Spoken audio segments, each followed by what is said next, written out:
Hello dear students, welcome back. तो आज हम लोग पढ़ने जा रहे हैं क्लास 12 फिजिक्स के चैप्टर नंबर 7 अल्टरनेटिंग करंट का लास्ट टॉपिक, जिसका नाम है ट्रांसफॉर्मर्स। तो ये ट्रांसफॉर्मर कौन सा वाला है? जो आपकी फिजिक्स वाला है, ना कि मूवी वाला। तो यहाँ पे ट्रांसफॉर्मर्स क्या होता है? ट्रांसफॉर्मर्स क्या होता है?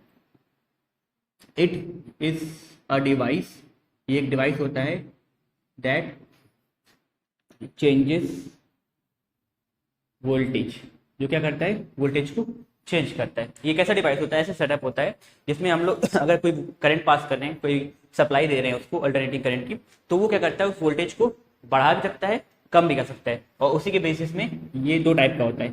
एक होता है स्टेप अप ट्रांसफॉर्मर्स, एक होता है step up transformers. Step up transformers क्या होता है? ये क्या करता है? It increases the output voltage, ये आउटपुट की जो वोल्टेज होती है उसको बढ़ा देता है। दूसरा होता है स्टेप डाउन ट्रांसफॉर्मर्स।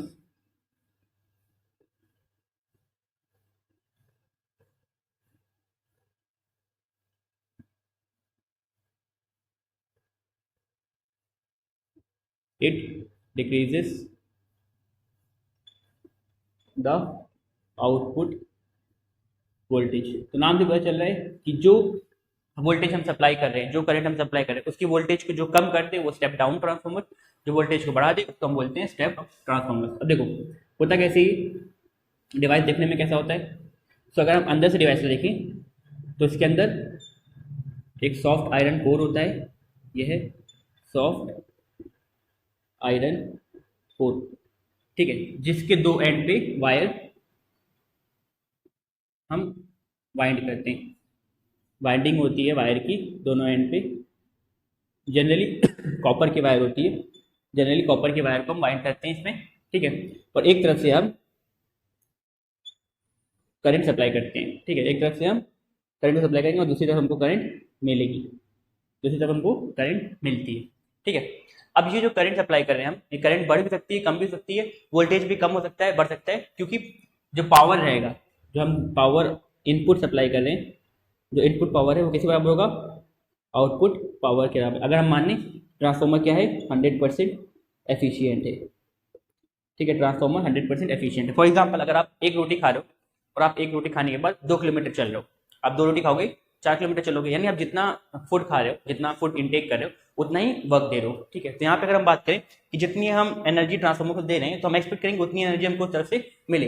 किसमें? आइडियल ट्रांसफॉर्मर्स में, जिसकी एफिशिएंसी 100% हो। मैंने आपको बताया कि रियल लाइफ में प्रैक्टिकली ऐसा कोई ट्रांसफॉर्मर है ही नहीं जिसकी एफिशिएंसी 100% हो। बहुत जगह एनर्जी लॉसेस से होता है, जिसको हम आगे पढ़ेंगे चैप्टर के लास्ट में।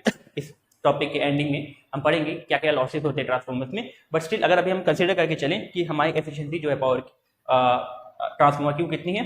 100% है, ठीक है। तो यहाँ से अगर हम बात करें इसके वर्किंग प्रिंसिपल की, अगर हम बात करें इसकी वर्किंग प्रिंसिपल पे, कौन से प्रिंसिपल पे काम करता है, इसका वर्किंग प्रिंसिपल क्या होता है, ठीक है। सो अभी हमने लास्ट चैप्टर पढ़ा था इलेक्ट्रोमैग्नेटिक इंडक्शन। उसमें हमने देखा था कि जब भी हम किसी भी वायर से करंट पास करते हैं, किसी भी वायर से करंट पास करेंगे, तो उसके अंदर मैग्नेटिक फील्ड डेवलप होगी, है ना। और क्योंकि ये करंट कौन सी है? ये मैग्नेटिक फील्ड डेवलप हो रही है, ठीक है।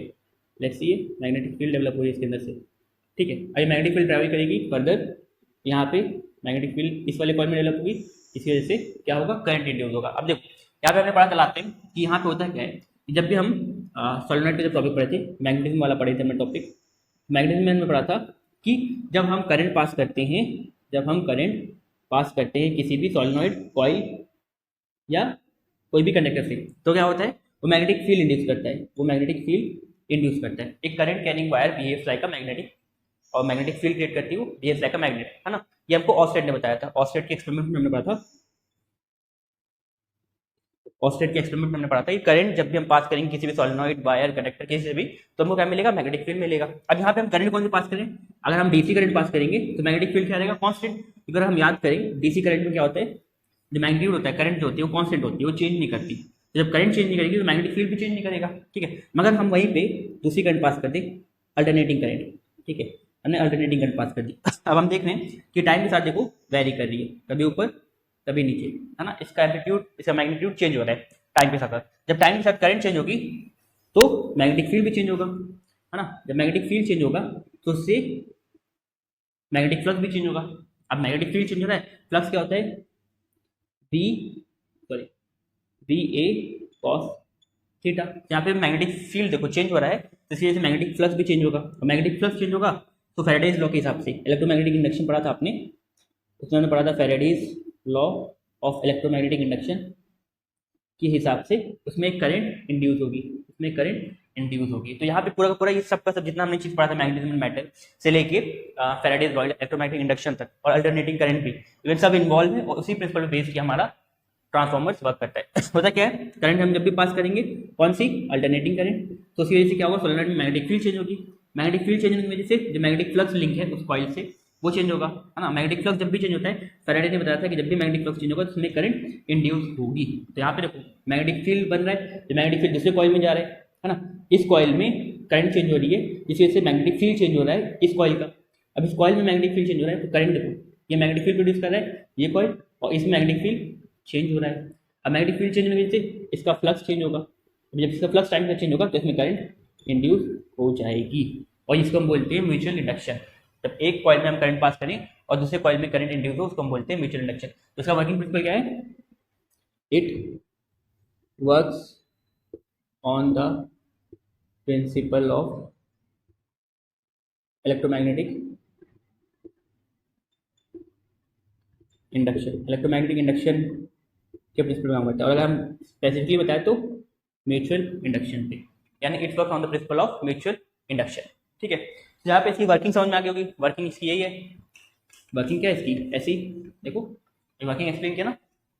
अगर हम वर्किंग की बात करें, अगर हम पहले कंस्ट्रक्शन की बात करें, कंस्ट्रक्शन बहुत ज़्यादा बड़ा नहीं है, कंस्ट्रक्शन क्या होता है बहुत सिंपल है। कंस्ट्रक्शन क्या होगा इसमें, ये देखो when the coil when the current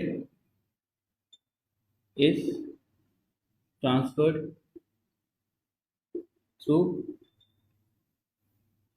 primary coil, अगर हम प्राइमरी कॉइल से करंट पास करें, अब यहाँ प्राइमरी और सेकेंडरी कॉइल क्या है, जिस कॉइल में हम करंट दे रहे हैं, जिस कॉइल में हम करंट दे रहे हैं उसको हम बोलेंगे प्राइमरी कॉइल। ठीक है, और वहां पे जितने भी नंबर ऑफ टर्न्स है उसको हम बोलेंगे number of turns in primary coil, NP. ठीक है, देखो हमारी करंट हम किससे पास कर रहे हैं, हम इनपुट किससे दे रहे हैं, इनपुट हम देंगे प्राइमरी कॉइल में, हमको आउटपुट जो मिलेगा वो मिलेगा सेकेंडरी कॉइल में, तो उसको हम बोल रहे हैं NS. NP number of turns in primary coil, NS number of turns in secondary coil. So when the current is transferred to primary coil, primary coil में जो करंट ट्रांसफर होती है, the magnetic field inside the coil changes, magnetic field जो है coil के inside change होती रहती है ना, which in result changes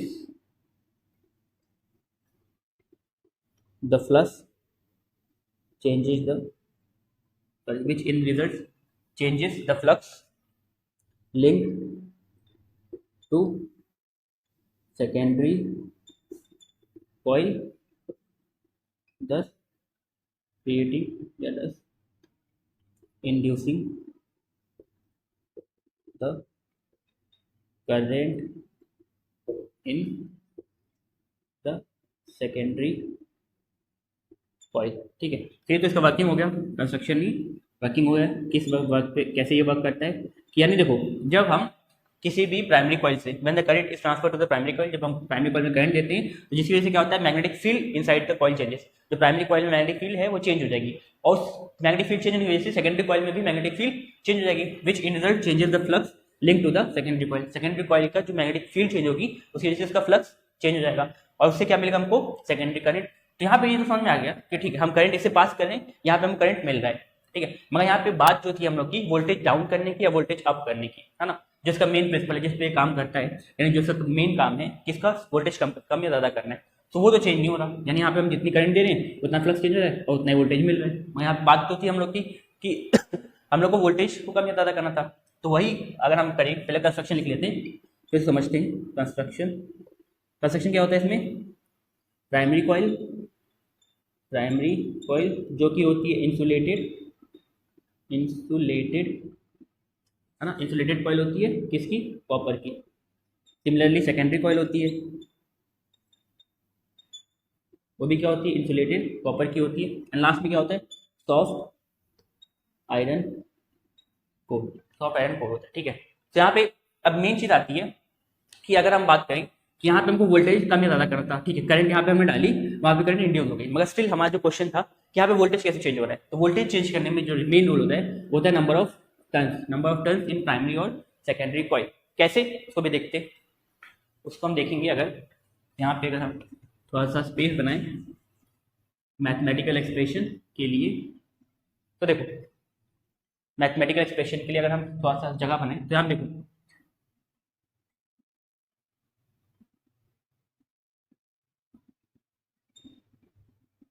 अगर हम बात करें वोल्टेज की, वोल्टेज को यहाँ पे हम ईएमएफ बोलेंगे, क्योंकि हम इलेक्ट्रोमैग्नेटिक इंडक्शन में वोल्टेज को ईएमएफ बोलते थे, ठीक है। जब भी हम इलेक्ट्रोमैग्नेटिक इंडक्शन पढ़ते थे तो हम वोल्टेज को ईएमएफ बोलते थे, ठीक है। तो ईएमएफ इन प्राइमरी कॉइल में ईएमएफ कितना होगा, तो हमको अकॉर्डिंग टू फैराडेज लॉ वो पता है, according to Faraday's law, Faraday ने बताया था हमको क्या कि जो ईएमएफ इंड्यूस होगा वो कितना होता है, minus N D phi by D T. क्या होता है, ईएमएफ जो इंड्यूस होगा वो होता है माइनस एन यानी number of turns into D phi by D T, है ना। किसी भी कॉइल में कितना करंट इंड्यूस होगा वो कितना होगा, N D phi by D T. अब इसको पढ़ना है तब जाके इलेक्ट्रोमैग्नेटिक इंडक्शन वाली वीडियो देख सकते हैं, वहाँ पे आपको क्लियरली समझ में आ जाएगा। यहाँ पे अगर हम बात करें प्राइमरी कॉइल की, फॉर प्राइमरी कॉइल की, तो आप पे ईएमएफ कितना इंड्यूस होगा, ईएमएफ इन प्राइमरी कॉइल कितना होगा, minus N D phi by D T. यहाँ पे एन क्या है, प्राइमरी कॉइल पे इसलिए एन टी लिख दिया, क्योंकि मान लो यहाँ पे देखो मेन क्या है कि हमको टर्न्स ही बताएगा कि वोल्टेज कम होगा कि ज्यादा होगा, ये नंबर ऑफ टर्न्स से ये डिसाइड करते हैं, ये डिसाइडिंग फैक्टर है। तो यहाँ पे हमको नंबर ऑफ टर्न्स जो है वो इंपॉर्टेंट है। अब दोनों में नंबर ऑफ टर्न्स सेम भी हो सकता है, कम ज्यादा भी हो सकता है ना। तो हम अभी बात करें जनरल ट्रांसफॉर्मर्स की, ठीक है, हम जनरल एक एक्सप्रेशन निकालने की कोशिश करें, एक जनरल फॉर्मूला निकालने की कोशिश करें, उसके बाद हम आगे देखेंगे कि वो कैसे स्टेप अप में कन्वर्ट होता है, कैसे स्टेप डाउन में कन्वर्ट होता है। तो देखो अगर हम बात करें सेकेंडरी कॉइल की, फॉर सेकेंडरी कॉइल, तो वहाँ पे भी सिमिलरली ई एस यानी induce EMF in secondary coil कितना हो जाएगा, minus N D phi by D T, यही फॉर्मूला है। और यहाँ पे सेकेंडरी कॉइल में number of turns N S है, ठीक है, नंबर ऑफ टर्न्स एक सेकेंडरी कॉइल क्या है, एन एस है। वर्किंग समझ में आ गया होगा, कंस्ट्रक्शन समझ में आ गया होगा। यहाँ पे मैथमेटिकल एक्सप्रेशन निकालने की कोशिश करें, ठीक है। तो यहाँ से अगर हम रेशियो निकालें इक्वेशन 1 और 2 का, तो taking ratio of equation 1 and 2 का रेशियो निकालेंगे, जैसे हम बोल सकते हैं E P by E S is equals to, देखो ई पी यानी एप्सिलॉन पी क्या होता है, इंड्यूस ईएमएफ कितना होगा, minus N P D phi by D T. यहाँ पे कितना होगा, minus N S D phi by D T, ठीक है। यहाँ हम नेगेटिव नेगेटिव कट गया, D phi by D T cut गया, क्योंकि फाइव क्या है, दोनों में सेम है। जितना देखो जितना यहाँ पे मैग्नेटिक फील्ड डेवलप होगी उसकी वजह से जितना फ्लक्स यहाँ डेवलप होगा, यहाँ पे जितना फ्लक्स चेंज होगा वही फ्लक्स किस दूसरी कॉइल में चेंज होगा, क्योंकि ये फ्लक्स जो कॉइल में चेंज हो रहा है किसी वजह से चेंज हो रहा है, प्राइमरी कॉइल की वजह से। तो दोनों का फ्लक्स चेंज है, जो चेंज है फ्लक्स जो दोनों कॉइल का वो सेम है। अब हम मान रहे हैं, देखो क्योंकि हमने माना है ट्रांसफॉर्मर्स क्या है 100% एफिशिएंसी से, उसमें कोई एनर्जी लॉस नहीं है, कोई फ्लक्स लॉस नहीं है, ठीक है। वो आगे हम पढ़ेंगे कि लॉसेस होता है रियल में प्रैक्टिकली में, मगर जो हम केसेस जनरल केस मान के चल रहे हैं, हम आइडियल ट्रांसफॉर्मर की बात करें कि अगर मान लो ऐसा फ्लक्स चेंज ना होता तो क्या होता, EMF in primary coil by EMF in secondary coil होता है माइनस NP बाय NS। तो अगर हम इसको काट ली तो ऐसा लिखते हैं epsilon P by epsilon NS कितना हो जाएगा, NP बाय NS, ठीक है। तो ये क्वेश्चन आ गई। अब मान लो हम बात करें कि अगर हम स्पेलिंग निकालें, देखो EP by ES, epsilon P by epsilon NS कितना है, NP बाय NS। यानी अगर हमको एप्सिलॉन P को बढ़ाना है तो NP बढ़ाना है, यानी number of turns in primary coil बढ़ाना है। अगर हमको सेकेंडरी में वोल्टेज बढ़ाना है, एप्सिलॉन क्या है, वोल्टेज है, क्या होता है EMF क्या होता है, वोल्टेज ही तो होता है, ठीक है। या उसे कोई करंट हम ड्रॉ ना करें तो जो हमारा उस टाइम पर वोल्टेज होगा पोटेंशियल डिफरेंस, वही हम बोलते हैं EMF, ठीक है। तो EMF जो होगा प्राइमरी कॉइल में वो किसी प्रोपोर्शन है, NP के। देखो EMF इन प्राइमरी कॉइल किसी प्रोपोर्शन है, NP के। EMF इन सेकेंडरी कॉइल जो है प्रोपोर्शनल है NS की। अब देखो यहाँ पे हम बात करते हैं for step up transformers. Step up transformer की बात करें अगर हम, यहाँ देखो स्टेप अप ट्रांसफॉर्मर में क्या है, जितनी करंट जितना वोल्टेज हम दे रहे हैं, यानी स्टार्टिंग में जितना वोल्टेज हम दे रहे हैं और जो वोल्टेज हमको मिल रहा है, ठीक है, ये प्राइमरी में जो हम वोल्टेज दे रहे हैं इनपुट वोल्टेज, और जो हमको आउटपुट वोल्टेज मिल रहा है, हमको अच्छी स्टेप अप में वोल्टेज सेकेंडरी में ज़्यादा चाहिए। तो सेकेंडरी में वोल्टेज अगर को ज़्यादा करना रहेगा, नंबर ऑफ टर्न्स, देखो अगर हमको चाहिए ES बड़ा देन EP एप्सिलॉन P, यानी अगर हमको वोल्टेज चाहिए, है ना, ईपी और ईएस क्या है, वोल्टेज, ठीक है। तो अगर हमको वोल्टेज चाहिए, अगर इसको हम वोल्टेज टर्म में लिखें, तो अगर हमको वोल्टेज चाहिए प्राइमरी कॉइल में, स्टेप अप ट्रांसफॉर्मर है ना सेकेंडरी, तो वोल्टेज चाहिए सेकेंडरी कॉइल में बड़ा then voltage in primary coil. अगर हमको चाहिए कि जो आउटपुट वोल्टेज मिले वो ज़्यादा मिले एज कम्पेयर टू जो हमने वोल्टेज दिया है इनपुट वोल्टेज से, ठीक है। तो वहाँ पे देखो जो सेकेंडरी वोल्टेज जो किसके प्रोपोर्शन है, एनएस के, तो एनएस बड़ा होना चाहिए एनपी से। देखो समझा रहे हैं यहाँ पे, देखो अगर हमको ये ऊपर वाले टर्म को बड़ा करना है ना, सॉरी नीचे वाले टर्म को बड़ा करना है, अगर हमको रेशियो चाहिए सेकेंडरी ईएमएफ, सेकेंडरी वोल्टेज को अगर हमको बड़ा करना है, तो number of turns in secondary coil क्या होनी चाहिए, बड़ी होनी चाहिए। तो अगर हम ट्रांसफॉर्मर जो बनाएंगे फर्दर टाइप ऑफ ट्रांसफॉर्मर्स, तो क्या करना पड़ेगा, प्राइमरी कॉइल में जैसे मान लो 3 टर्न है, सेकेंडरी में हमको 6 या 7 टर्न देनी पड़ेंगे। अगर मान लो प्राइमरी कॉइल में 3 टर्न है, सेकेंडरी कॉइल में लेट्स से 6 टर्न है, तो अगर हम इसका निकालेंगे ईएमएफ, देखो ईएमएफ ईएस बाई ईपी कितना हो जाएगा, एनएस बाई एनपी। देखो सेकेंडरी को इसको हमने उल्टा कर दिया, रेसिप्रोकल कर दिया, तो ईएस ऊपर चला गया, एपी नीचे आ गया, तो ईएस यानी voltage secondary voltage by primary voltage. तो अगर हमको सेकेंडरी वोल्टेज ज़्यादा चाहिए प्राइमरी वोल्टेज से, तो इसको हमने नंबर ऑफ टर्न्स क्या किया, सेकेंडरी का बड़ा कर दिया, कितना हो गया, नंबर ऑफ सेकेंडरी कितना है 6 और प्राइमरी कितना है 3, कट क्या आएगा 2। यानी देखो नंबर ऑफ टर्न्स डबल हो गए तो हमारा वोल्टेज जो है वो डबल हो गया।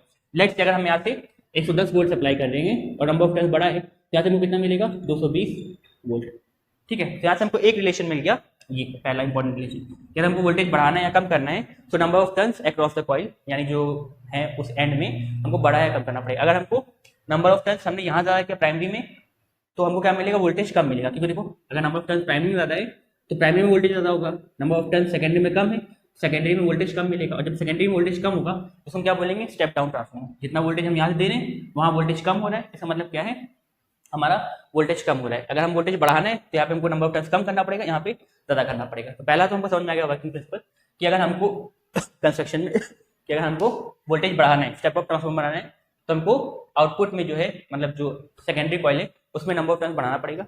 अगर हमको स्टेप डाउन ट्रांसफॉर्मर बढ़ाना है, तो स्टेप डाउन ट्रांसफॉर्मर में हमको नंबर ऑफ टर्न्स जो सेकेंडरी कॉइल में उसको कम करना पड़ेगा। तो ये था आपका पहला मैथमेटिकल एक्सप्रेशन। तो आगे मैथमेटिकल एक्सप्रेशन को हम कंटिन्यू करें। पहला एक्सप्रेशन तुमको मिल गया है, यहाँ लिख लेते हैं हम चाहे तो पहला एक्सप्रेशन तुमको मिल गया है कि E P by E S epsilon P by epsilon S होता है N P by N S. Voltage जो होता है प्राइमरी कॉइल में बाय सेकेंडरी कॉइल होता है number of turns primary coil में बाय सेकेंडरी कॉइल। अगर हम बात करें इफ ट्रांसफॉर्मर इज 100% एफिशिएंट, अगर ट्रांसफॉर्मर 100% एफिशिएंट है ना, अगर एफिशिएंसी निकालना है तो हम लिखते हैं power output by power input, ठीक है। ये हमारा एफिशिएंसी का फॉर्मूला होता है। किसी भी डिवाइस की एफिशिएंसी निकालनी है तो कितना पावर आउटपुट में बाय कितना पावर इनपुट दें। अगर परसेंटेज में चाहिए तो इनटू 100% कर देंगे, ठीक है। सो अब माना हमने 100% एफिशिएंट है, हमारा जो ट्रांसफॉर्मर है वो 100% एफिशिएंट है। तो देखो अगर ट्रांसफॉर्मर 100% एफिशिएंट होगा, ठीक है, is equals to P output by P input into 100%, ठीक है। तो यहाँ पे परसेंट कट जाएंगे, इनटू में हो जाएगा तो डिवाइड में कट जाएगा। तो यहाँ पे देखो क्या बचा 1, देखो यहाँ 100/100 है, ठीक है, 100 इनटू में हो जाएगा तो लेट्स सी 100% है, ये 100 में था, इधर डिवाइड में तो ये कट गया, कितना बचा 1, तो यहाँ पे 1 है, ये डिवाइड में हो जाएगा तो मल्टीप्लाई में, तो पावर आउटपुट जो है कितना होगा पावर इनपुट का, है ना, पावर आउटपुट जो है कितना होगा पावर इनपुट के। या अगर हम इसको ऐसे लिखना चाहें तो लिखते हैं, इसको आगे पीछे कर देते हैं, पावर इनपुट जो है वो होगा पावर आउटपुट के, इधर जाएगा तो पावर इनपुट इज पावर, कोई मतलब नहीं 1 = 1 लिखें या 1 = 1 लिखिए, बात बराबर है, जिसको घुमा के लिखें, ठीक है। पहले इनपुट लिखे आउटपुट लिखे, बात बराबर है, ठीक है। यहाँ से इनपुट का पावर का फॉर्मूला, पावर के 3 फॉर्मूले होते हैं किसी भी इलेक्ट्रिकल डिवाइस में, तो वैसे जनरली बहुत सारे फॉर्मूले बना सकते हैं हम, मगर जो हमने 3 फॉर्मूला पढ़ा था करंट इलेक्ट्रिसिटी में, पावर के 3 फॉर्मूला होता है I²R, power is equals to V²/R, power is equals to V × I, ठीक है। ये करंट इलेक्ट्रिसिटी चैप्टर में हमने पढ़ा था पावर के तीनों फॉर्मूले। यहाँ पे हम यूज करें third formula P is equals to VI। यहाँ पे वोल्टेज कितना है इनपुट में EP, देखो इनपुट मतलब जो प्राइमरी कॉइल है, हम इनपुट कहाँ करेंगे प्राइमरी कॉइल में, है ना, ये प्राइमरी कॉइल में, तो EP into current in primary coil IP is equals to ES into I S, मतलब प्राइमरी कॉइल में voltage into current is equal to secondary coil में voltage into current. Third formula use कर रहे हैं, ठीक है। तो ऐसे हम थर्ड फॉर्मूला यूज कर रहे हैं, चाहे तब लिख सकते हैं V is equal to I R वाला formula, sorry P is equal to V into I वाला फॉर्मूला हमने यूज किया, ठीक है। अब यहाँ से अगर हम निकालें, ये इंटू में तो जाएगा तो डिवाइड में, तो E P by E S is equal to I S by I P, ठीक है। तो E P by E S is equal to I S by I P, तो हमारी इक्वेशन सेकेंड, इक्वेशन फर्स्ट। तो from 1 and 2 हम लिख सकते हैं, फ्रॉम 1 and 2 देखो E P by E S is equal to N P by N S is equal to I S by I P, ठीक है। तो ये हमारा जनरल फाइनल फॉर्मूला बन गया किसके लिए, ट्रांसफॉर्मर की। बहुत इंपॉर्टेंट फॉर्मूला है क्वेश्चन करने के लिए, न्यूमेरिकल्स करने के लिए ट्रांसफॉर्मर का। तो यानी अगर हमको वोल्टेज प्राइमरी कॉइल में ज़्यादा चाहिए तो number of turns primary coil में ज़्यादा होना चाहिए, और जब नंबर ऑफ टर्न्स और वोल्टेज प्राइमरी कॉइल में ज़्यादा होंगे तो करंट जो है प्राइमरी कॉइल में कम हो जाएगी। देखो यहाँ पे करंट प्राइमरी कॉइल में कम हो जाएगी, अगर ये बढ़ेगा तो ये बढ़ेगा एंड उसमें क्या होगा, नीचे वाला कम हो जाएगा। अगर हम देखें यहाँ से, अगर देखिए ड्राइव करने की कोशिश, E P directly proportional to N P, E P और एन पी ऊपर डायरेक्टली प्रोपोर्शनल है। अब इसमें जाए तो ई पी यानी N P voltage in primary coil जो है इन्वर्सली प्रोपोर्शन है आई पी के, यानी अगर बढ़ेगा वोल्टेज करंट कम होगा, वोल्टेज बढ़ेगा तो नंबर ऑफ टर्न्स बढ़ाएंगे तो वोल्टेज बढ़ेगा, करंट कम होगी तो वोल्टेज बढ़ेगा, यानी इन्वर्सली प्रोपोर्शन है। और हमको पता है कि अगर हम कोई भी सप्लाई कर रहे हैं पावर, तो ऑब्वियसली अगर हम कहीं वोल्टेज बढ़ा रहे हैं, कहीं भी हम वोल्टेज बढ़ाएंगे तो ऑब्वियसली करंट तो कम होगा ना। ऐसा तो होता नहीं है कि अगर हम वोल्टेज बढ़ाते करंट बढ़ाते सब बढ़ाते हुए चले, अगर ऐसे होता तो हम एक छोटा सा करंट को सप्लाई करते, उसको बढ़ाते बढ़ाते बढ़ाते बढ़ाते मतलब फर्दर कितना बढ़ा सकते थे। यानी अगर हम वोल्टेज बढ़ाएंगे तो करंट कम होगा, करंट बढ़ाएंगे तो वोल्टेज कम होगा, ये तो रूल है ना, ठीक है। तो यहाँ पे हम बोल सकते हैं कि हमारा फाइनल एक्सप्रेशन ये है, इसी के बेसिस में न्यूमेरिकल आते हैं, ठीक है। तो ये फॉर्मूला भी याद रखना एफिशिएंसी का, कभी अगर पूछ सकता है एग्जाम में, ठीक है। तो ये था मैथमेटिकल एक्सप्रेशन फॉर ट्रांसफॉर्मर, ठीक है, मैथमेटिकल एक्सप्रेशन फॉर ट्रांसफॉर्मर। तो अगर हम आगे कंटिन्यू करें इसको, तो अगर हम इसकी बात करें एप्लीकेशन की, कहाँ कहाँ ट्रांसफॉर्मर यूज होता है, अगर एप्लीकेशन की बात करें, अब ट्रांसफॉर्मर बनाना सीख लिया, ट्रांसफॉर्मर के एक्सप्रेशन जान लिया, मैथमेटिकल फॉर्मूला, अब बात आता है यूज कहाँ होता है ट्रांसफॉर्मर, कहाँ यूज होता है, to transmit power to long distance. अगर हमको पावर ट्रांसमिट करना है यानी करंट ट्रांसमिट करना है बहुत लंबे डिस्टेंस के लिए, तो हमको ट्रांसफॉर्मर का यूज होता है।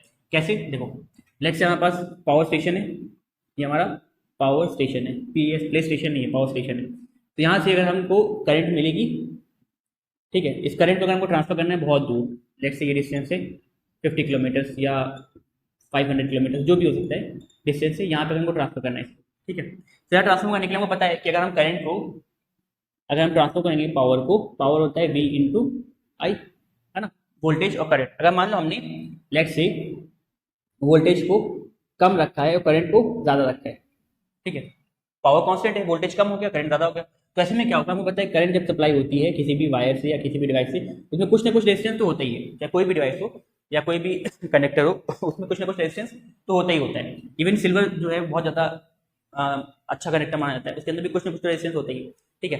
तो जब हम बात करेंगे बहुत लॉन्ग डिस्टेंस की, तो वहाँ पे क्या है, वहाँ पे हमारा करंट की जैसे क्या होता है, हीटिंग इफेक्ट, करंट की जैसे क्या होता है, हीटिंग इफेक्ट, यानी करंट जब बहुत लंबे डिस्टेंस ट्रैवल करेगी तो क्या होगा, कुछ करंट वेस्ट होगी in the form of heat, कुछ करंट वेस्ट होगी in the form of heat. जैसे मान लो अगर आपका घर में बल्ब जलता है या टीवी चलती है या बहुत देर तक कंप्यूटर चलाते हैं, तो अगर आप देखेंगे स्विच होके तो गर्म हो जाते हैं, क्यों, क्योंकि उसमें जो करंट है वो वेस्ट हो रही है कहाँ पे, हीट में, तो हमारे कुछ करंट वेस्ट हो रही है हीट में। तो अगर मान लेते हैं पावर भेज रहे हैं, ठीक है, मान लो 100 वाट का एग्जाम्पल ले 100 वाट का, तो यहाँ हो सकता है मिले हमको 90 वाट का या कम का, है ना, तो हमारा 10 वाट या 20 वाट या 30 वाट पावर वेस्ट हो गया, है ना। तो उसको कम करने के लिए क्या कर सकते हैं, हम करंट को कम कर देंगे, करंट को कम करेंगे तो हीटिंग इफेक्ट कम हो जाएगा, है ना। तो वो कैसे करेंगे, हम करंट को कम करने के लिए पावर कांस्टेंट रखना है, तो वोल्टेज को बढ़ा सकते हैं। तो अगर हम वोल्टेज को बढ़ा दें और करंट को कम कर दें तो हमारा पावर जो है बहुत दूर तक ट्रांसमिट करने के बाद भी जो हीटिंग इफेक्ट होगा वो कम होगा, जिसकी वजह से हमारा वेस्ट होगा पावर का वो कम होगा। लेट्स से पिछली बार अगर मान 10 वाट वेस्ट हुआ था, हो सकता है आपकी बार 1 ही वाट वेस्ट हो, क्योंकि हमने करंट को कम कर दिया है। अब करंट को कम करेंगे, वोल्टेज को बढ़ाएंगे, कैसे करते हैं, ट्रांसफॉर्मर से। जहाँ पे हम लगाते हैं स्टेप अप ट्रांसफॉर्मर, जब भी हम पावर स्टेशन के बाहर लगाते हैं स्टेप अप ट्रांसफॉर्मर लगाते हैं, क्यों, क्योंकि हमको वोल्टेज को करना होता है, बढ़ाना होता है, ठीक है। तो वोल्टेज को बढ़ा के हम क्या कर सकते हैं, करंट को कम कर सकते हैं, और इससे क्या होगा, पावर ट्रांसमिशन हमारा एफिशिएंट हो जाएगा, ठीक है। तो अगर इसको हम लिखेंगे एक दो लाइन में इस चीज को, हम लिख सकते हैं transmitting power to longer distance can waste the power या result in wastage of power as heat loss. To reduce this, we can decrease current by step up transformers। ठीक है, ये हमारा ट्रांसमिट करने के लिए स्टेप अप ट्रांसफार्मर का use करते हैं। दूसरा, it can be used as a voltage stabiliser. तो हम वोल्टेज स्टेबलाइजर की तरह भी इसको यूज कर सकते हैं। यानी मान लो कहीं पे अगर वोल्टेज चेंज हो रही है लगातार, जैसे मान लो हमारे घर में वोल्टेज स्टेबलाइजर देखा होगा, ये वोल्टेज स्टेबलाइजर होता है हमारे घर में, ठीक है, लगा होता है। जैसे हमारी करंट आती है, ठीक है। अगर मान लो इसमें वोल्टेज, कोई डिवाइस है, उसका वोल्टेज डिमांड है लेट से, उसकी वोल्टेज डिमांड है 50 से लेके 100 वोल्ट की, ठीक है। और मान लो उसमें से हमने करंट सप्लाई कर दिया लेट से 200 वोल्ट का, तो क्या होगा, डिवाइस जल जाएगा, हमारा डिवाइस जल जाएगा। तो उसको बचाने के लिए हम क्या करते हैं, हम स्टेबलाइजर यूज करते हैं। घर में देखा है वो स्टेबलाइजर जो क्या करता है, जो हायर वोल्टेज को कन्वर्ट कर देता है लोअर वोल्टेज में। यानी ये स्टेप अप और स्टेप डाउन दोनों होता है। कम वोल्टेज आएगी तो स्टेप बढ़ा देगा, और ज़्यादा वोल्टेज आएगी तो स्टेप उसको कम कर देगा, है ना, नंबर ऑफ टर्न्स जो है उसे चेंज करके। तो जिससे क्या होता है, हमारे घर में जो अप्लाइंसेस हैं वो बच सकते हैं शॉर्ट सर्किट से या जलने से, ठीक है। और कुछ और डिवाइसेस होती हैं, जैसे मान लो चार्जर है, या तो आपका लेट से टीवी है, रेफ्रिजरेटर है, एसी है, ये सब का हर डिवाइसेस का जो वोल्टेज का रिक्वायरमेंट होता है वो अलग अलग होता है। तो अभी हम क्या करते हैं, वहाँ पे हम ट्रांसफॉर्मर्स लगाते हैं। तो जितना हम कुछ वोल्टेज चाहिए उसके अकॉर्डिंग हम ट्रांसफॉर्मर लगा सकते हैं। कैसे हमको पता है, ईपी बाय ईएस या ईएस बाय एपी, यानी वोल्टेज हमें लिखते हैं। तो voltage in secondary coil by voltage in primary coil होगा number of turns in secondary coil by number of turns in primary coil, ठीक है। यहाँ डिवाइड में हो जाएगा तो मल्टीप्लाई में हो जाएगा। तो देखो हमको पता है वहाँ वोल्टेज कितना इनपुट हो रहा है, हमारे जो इंडिया में करंट सप्लाई होती है वो होती है 220 वोल्ट पे, ठीक है, पता है हमको। नंबर ऑफ टर्न्स हमको लगाना है, हम लगा सकते हैं, ये वैल्यू हमारे लिए हमको अपने हिसाब से लगाना है। तो अगर हमको सेकेंडरी वोल्टेज कितना चाहिए, जैसे लेट से एसी जो है उसकी डिमांड है 440 वोल्ट, एग्जाम्पल है, एसी जो है उसकी डिमांड है 440 वोल्ट। तो उसका मतलब हमको इसको दुगना करना है। दुगना करने के लिए क्या सकते हैं, नंबर ऑफ टर्न्स को दुगना कर सकते हैं as compare to number of turns in primary coil. जब दुगना हो जाएगा तो 2 × 220 कितना हो जाएगा, 440 वोल्ट। तो इसके हिसाब से हम क्या करते हैं, नंबर ऑफ टर्न्स को एडजस्ट करके हम वोल्टेज को कम या ज़्यादा कर सकते हैं। अगेन ये किसका काम है, ये काम है ट्रांसफॉर्मर का। तो यहाँ पे भी ट्रांसफॉर्मर्स यूज हो रहे हैं to fulfil the requirement of different types of appliances. यानी जितने भी अप्लायंसेस हैं सबकी रिक्वायरमेंट अलग अलग है, तो उस वोल्टेज रिक्वायरमेंट को पूरा कौन कर रहे हैं, ट्रांसफॉर्मर, ठीक है। तो ये सब क्या था, एप्लीकेशन, यानी ट्रांसफॉर्मर हमने पढ़ लिया, समझ लिया क्या होता है, उस एप्लीकेशन में आना जरूरी था, ठीक है। अब हम बात करेंगे कि लॉसेस क्या क्या होते हैं ट्रांसफॉर्मर्स में। तो अब हम बात करेंगे एनर्जी लॉस की, एनर्जी लॉसेस इन ट्रांसफॉर्मर्स। अब देखो हमने बताया जैसे कि जो रियल ट्रांसफॉर्मर्स होता है, जो प्रैक्टिकल ट्रांसफॉर्मर्स होता है, उसमें एफिशिएंसी 100% नहीं होती, यानी उसमें कुछ ना कुछ लॉसेस होता है। क्या क्या लॉसेस होता है, पहला होता है फ्लक्स लीकेज। फ्लक्स लीकेज क्या होता है, फ्लक्स लीकेज मतलब क्या है, जैसे हमारे पास कोई ट्रांसफॉर्मर्स है जिसमें यहाँ पे हमने कॉइल बाइंडिंग किया है, यानी वायर बाइंड किया है, यहाँ पे वायर बाइंड किया है। तो देखो यहाँ पे क्या होगा, यहाँ पे जैसे हम करंट पास करेंगे तो इसमें क्या होगा, मैग्नेटिक फील्ड चेंज होगा, है ना, मैग्नेटिक फील्ड चेंज हो रहा है इसका, ठीक है। अब मैग्नेटिक फील्ड चेंज हो रहा है तो जिसकी वजह से क्या होगा, इसमें फ्लक्स डेवलप होगा। अब फ्लक्स डेवलप हो रहा है तो जितना फ्लक्स यहाँ पे डेवलप हुआ उतना यहाँ पे ट्रांसफर नहीं हो पाता है। ऐसा क्यों, क्योंकि देखो यहाँ पे फ्लक्स जो मैग्नेटिक फील्ड चेंज होगी तो उसकी वजह से देखो मैग्नेटिक फील्ड कुछ ऐसे बनेगी, है ना, ठीक है, मैग्नेटिक फील्ड कुछ ऐसे बनेगी। तो इसमें अगर हम देखें ट्रांसफॉर्मर की कॉइल इतने रीजन में है और सॉफ्ट आयरन कोर भी इतने रीजन में है, ठीक है, सॉफ्ट आयरन कोर भी इतने रीजन में। तो जो एक्स्ट्रा जो है, जो एयर गैप है, एयर गैप मतलब जो ट्रांसफॉर्मर्स के बीच में जो एयर का गैप है, इसमें मैग्नेटिक फील्ड चली जाती है और ये क्या हो जाती है, हमारी लॉस हो जाती है। क्यों, क्योंकि ये ना सॉफ्ट आयरन कोर में ना इस वाले अगले वाले कॉइल में है, तो ये कहाँ जा रही है, बाहर जा रही है। अब ये मैग्नेटिक फील्ड बाहर जा रही है, मतलब क्या है, वेस्ट हो रही है, क्योंकि डिवाइस के तो किसी काम की नहीं आ रही है। लेट्स से अगर हमने करंट सप्लाई किया है ना। ये करंट सप्लाई किया यहाँ पे हमारे पास कोई डिवाइस है, हमने ये करंट को पैरेलल में कनेक्ट कर दिया किसी और डिवाइस से जिसमें वो करंट की जरूरत ही नहीं है। तो जो करंट यहाँ जा रहा है, जो करंट यहाँ जा रहा है, ये तो वेस्ट हो रहा है ना हमारा करंट, हमको चाहिए करंट सिर्फ इसमें, और ये जो करंट एक्स्ट्रा ट्रांसफर हो रहा है ये वेस्ट हो रहा है। इस तरह हमको मैग्नेटिक फील्ड चाहिए इस मेन सॉफ्ट आयरन कोर में, है ना। और ये कहाँ जा रहा है, ये तो एयर में जा रहा है, ये हमारा वेस्ट हो रहा है। और ये जो वेस्ट हो रहा है इसी को हम बोलते हैं फ्लक्स लीकेज। जैसे पानी लीक होता है ना, तो वेस्ट होता है। जैसे मान लो नल है हमारा, जैसे पानी लीक हो रहा है, ठीक है, और वो हमको चाहिए नहीं, क्योंकि हम जब हम इसके नीचे बकेट रखेंगे, जब हमको जब काम होगा तभी हम इसके नीचे रखेंगे पानी, हमको पानी चाहिए होगा। मान लो बकेट रखी नहीं है, तो यहाँ से पानी जो लीक हो रहा है धीरे धीरे, वो क्या हो रहा है, वेस्ट हो रहा है। इसी तरह हमको मैग्नेटिक फील्ड चाहिए किसमें, इस रीजन में, वो इस रीजन में जा रही है, तो क्या है, वेस्ट हो रही है हमारे लिए।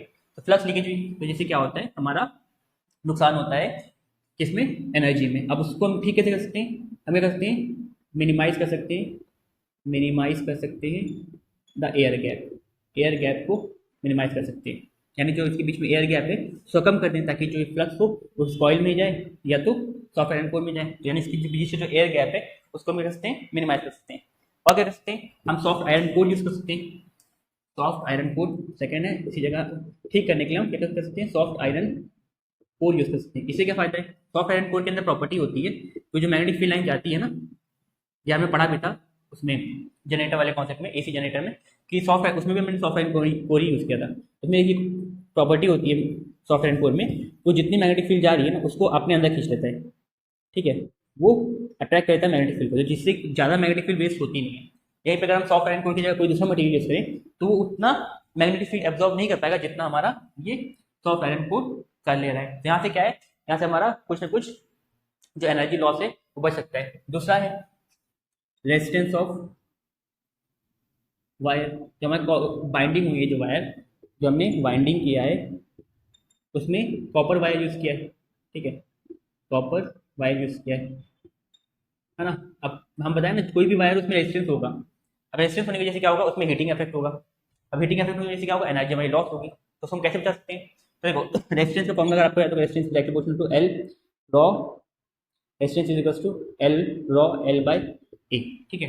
तो यार रेजिस्टिविटी मीडियम की फिक्स होती है। अब यहाँ पे कॉपर यूज करें तो इसकी रेजिस्टिविटी फिक्स है, अब इसको हम चेंज नहीं कर सकते, तो ये कोई काम का चीज़ नहीं है। अब लेंथ ऑफ द वायर ये भी चेंज कर सकते हो, कम कर सकते हो, मगर आपको अगर मान लो डिमांड है 20 टन चाहिए, 30 टन चाहिए, 40 टन चाहिए, तो कॉइल तो अपने आप नंबर ऑफ टन तो अपने आप बढ़ते रहेंगे ना, उसमें कोई और ऑप्शन है नहीं। तो लेंथ को भी ज़्यादा हम कुछ कर नहीं सकते। मेन क्या है, एरिया।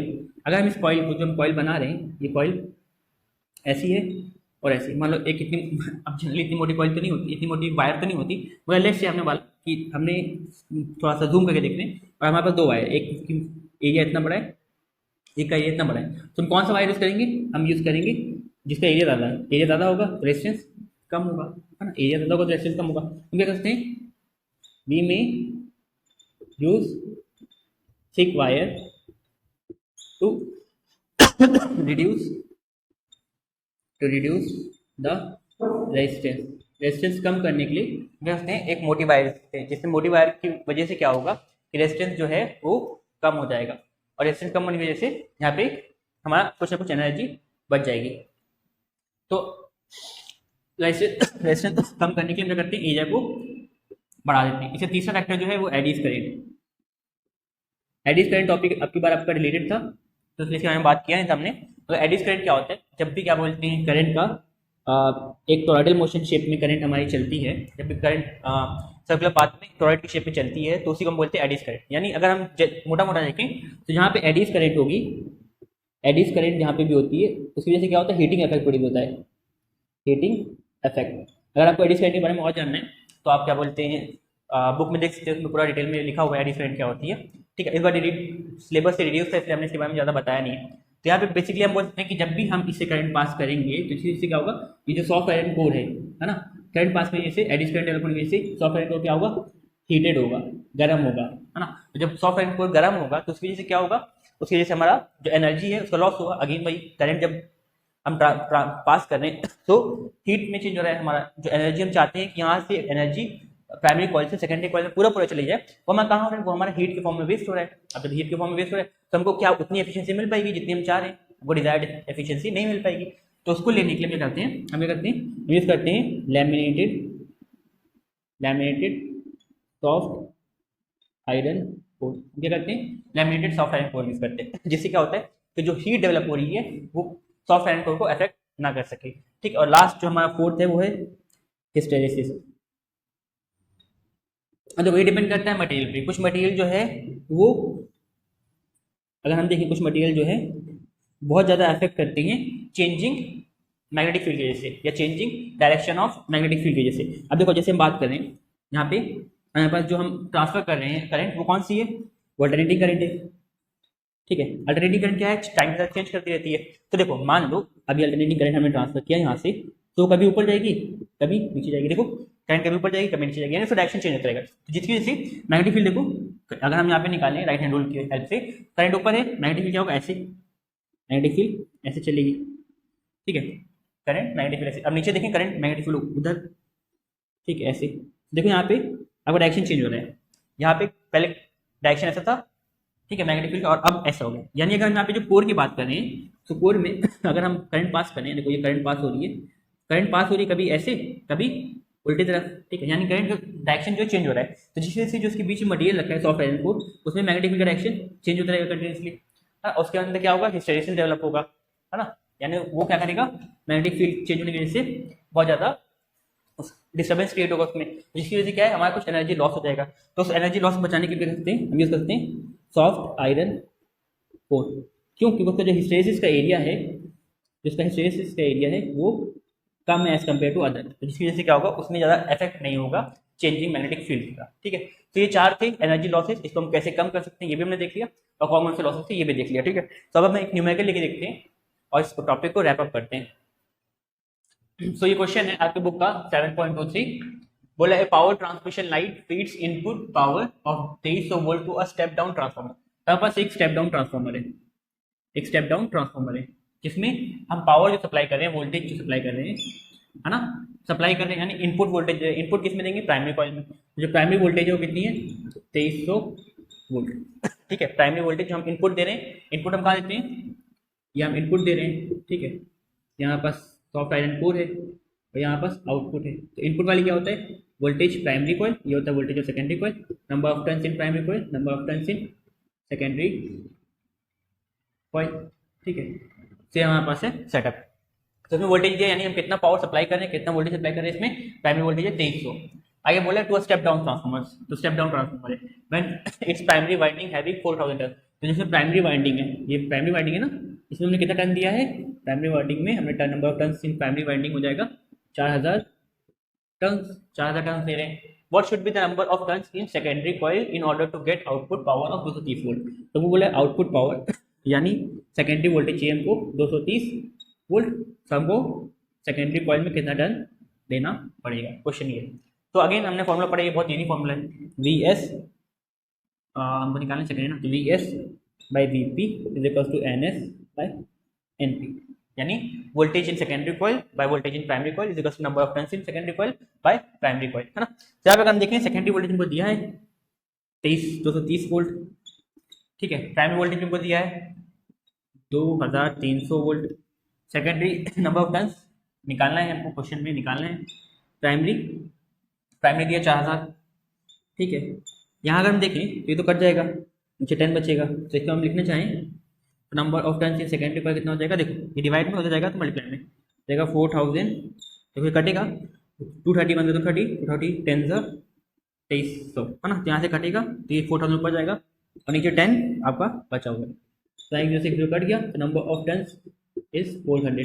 तो there should be 400 turns in order to drive at least 230 volt of power, यानी 230 वोल्ट पावर निकालने के लिए हमको क्या करना पड़ेगा, नंबर ऑफ टर्न्स को 400 पड़ेगा। तो देखो इसी टाइप के क्वेश्चन बनते हैं ट्रांसफॉर्मर से, है ना। जो फॉर्मूला हमने मैथमेटिकल एक्सप्रेशन ड्राइव किया, उसमें जो पूरा मैथमेटिकल एक्सप्रेशन है और एफिशिएंसी का फॉर्मूला, उस पर ध्यान देना है, तो उसी पे क्वेश्चन बनते हैं। ठीक है, एफिशिएंसी के भी क्वेश्चन बन जाते हैं छोटे छोटे बोर्ड्स में, और प्राइमरी में, और बाकी जो कॉइल्स नंबर ऑफ टर्न्स वाला और वोल्टेज करंट वाला क्वेश्चन तो बनते ही है। ठीक है, जिसमें हम पावर वाला फॉर्मूला यूज करते हैं। तो बस क्वेश्चन इसी टाइप के बनते हैं। और जो इस चैप्टर से इंपॉर्टेंट टॉपिक है, अगर हम बात करें इंपॉर्टेंट टॉपिक में, तो ट्रांसफॉर्मर के क्वेश्चन से ज़्यादा इसकी वर्किंग प्रिंसिपल और कंस्ट्रक्शन और इसका पूरा का पूरा वर्किंग जो भी हमने पढ़ा है, इसमें ज़्यादा क्वेश्चन बनते हैं कि explain step up transformer, step down transformer, transformer का वर्किंग प्रिंसिपल, वर्किंग और मैथमेटिकल एक्सप्रेशन, वो सब ज़्यादा पूछते हैं एज कम्पेयर टू न्यूमेरिकल्स। और न्यूमेरिकल्स जो पार्ट है वो ज़्यादा पूछता है सीरीज एलसीआर सर्किट से, और या तो प्योर रेसिस्टिव या प्योर कंडक्ट कैपेसिटिव या तो प्योर इंडक्टिव सर्किट से ज़्यादा न्यूमेरिकल पूछता है। बाकी क्वेश्चंस जो थियोरेटिकल आता है, थियोरेटिकल इससे ज़्यादा आता है। ठीक है, तो यही था पूरा पूरा चैप्टर नंबर 7। यहाँ पे आपका लास्ट टॉपिक खत्म होता है, तो चैप्टर नंबर 7 खत्म होता है। नेक्स्ट वीडियो से हम लोग पढ़ेंगे इलेक्ट्रोमैग्नेटिक वेव्स, यानी चैप्टर नंबर 8। ठीक है, सो आज के लिए बस इतने रखते हैं। Thank you and have a nice day.